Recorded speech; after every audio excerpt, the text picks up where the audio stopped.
할렐루야! 오늘도 말씀이 우리 삶 가운데 머물고 우리가 그 말씀 안에서 하루를 살아가기를 간절히 원합니다. 신앙의 길을 걷다 보면 믿음이 부족해서가 아니라 너무 오래 기다렸기 때문에 지치는 순간이 찾아옵니다.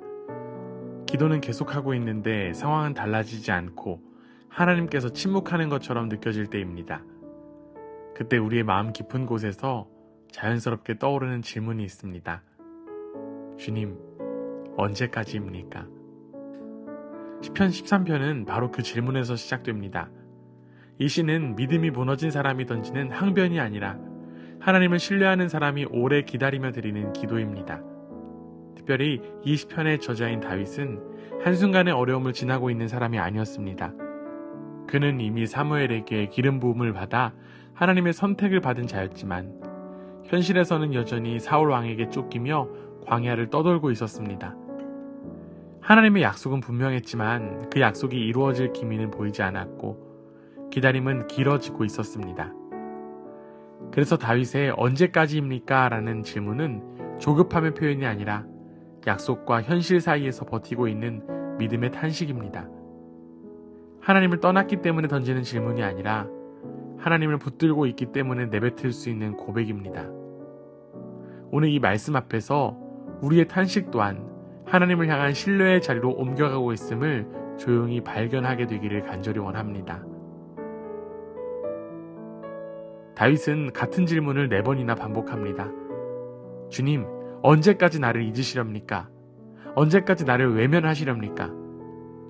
이 반복은 불경함이 아니라 관계의 언어입니다. 하나님을 떠난 사람이 던지는 질문이 아니라 하나님께 매달린 사람이 끝까지 붙들고 내뱉는 탄식입니다. 다윗은 침묵하지 않고 체념하지도 않습니다.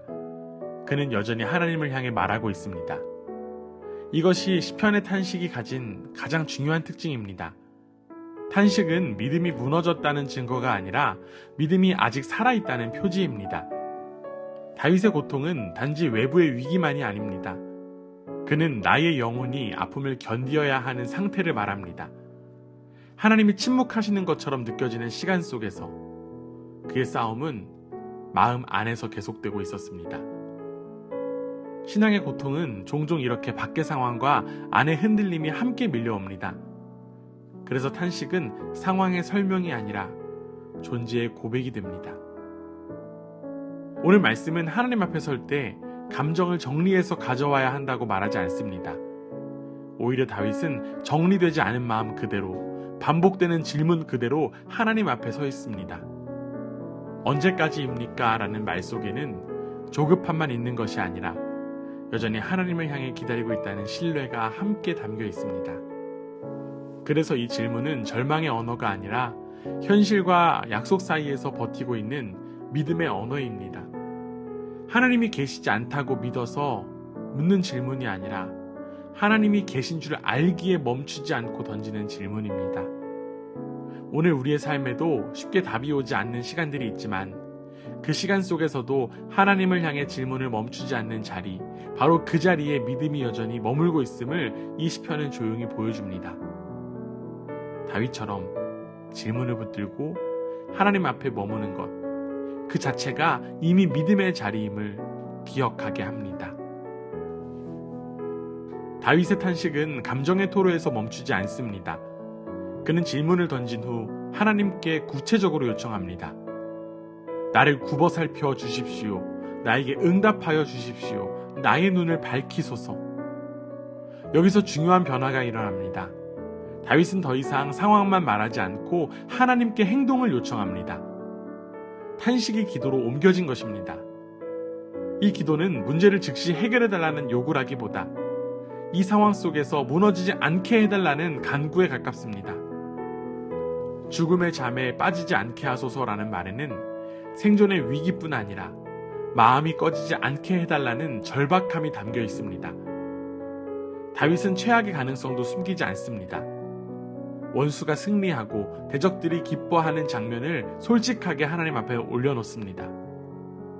그는 두려움을 스스로 통제하려고 하지 않고 두려움 자체를 기도의 재료로 삼습니다. 이것이 시편이 가르치는 기도의 태도입니다. 믿음은 두려움이 없는 상태가 아니라 두려움을 하나님께 가져가는 선택입니다. 오늘 우리의 삶에도 설명하기 어려운 불안과 최악의 상상이 반복될 때가 있습니다. 이 시편은 그 상상을 억누르라고 말하지 않습니다. 대신 그 생각들이 하나님 앞에서 말이 되도록 허락합니다. 다윗처럼 우리의 두려움이 기도로 옮겨질 때 상황은 그대로일지라도 우리는 더 이상 혼자가 아닙니다. 탄식이 기도가 되는 순간 하나님과의 관계는 다시 숨을 쉬기 시작합니다. 시편 13편의 마지막은 놀랍도록 조용하면서도 분명합니다. 다윗은 이렇게 고백합니다. 그러나 나는 주님의 한결같은 사랑을 의지합니다. 여기에는 상황이 바뀌었다는 설명이 없습니다. 원수가 물러갔다는 말도 문제가 해결되었다는 기록도 없습니다. 그러나 다윗의 시선은 분명히 이동했습니다. 그는 자신의 감정에서 하나님의 성품으로, 현재의 위기에서 변하지 않는 사랑으로 시선을 옮깁니다. 이것이 바로 시편이 말하는 신뢰입니다. 특히 한결같은 사랑이라는 표현은 다윗의 기분이나 체감에 근거한 말이 아닙니다.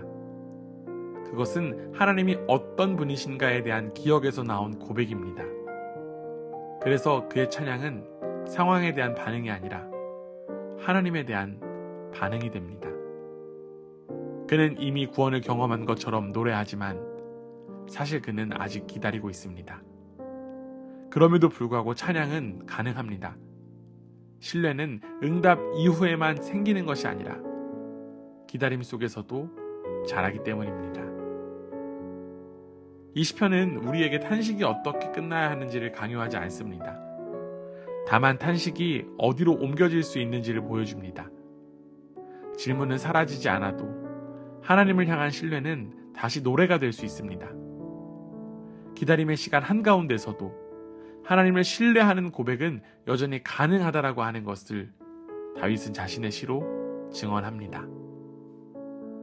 사랑하는 여러분, 시편 13편은 문제 해결로 끝나지 않습니다.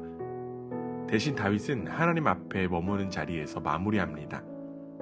그의 상황은 여전히 어렵지만 그는 하나님의 한결같은 사랑을 다시 붙듭니다.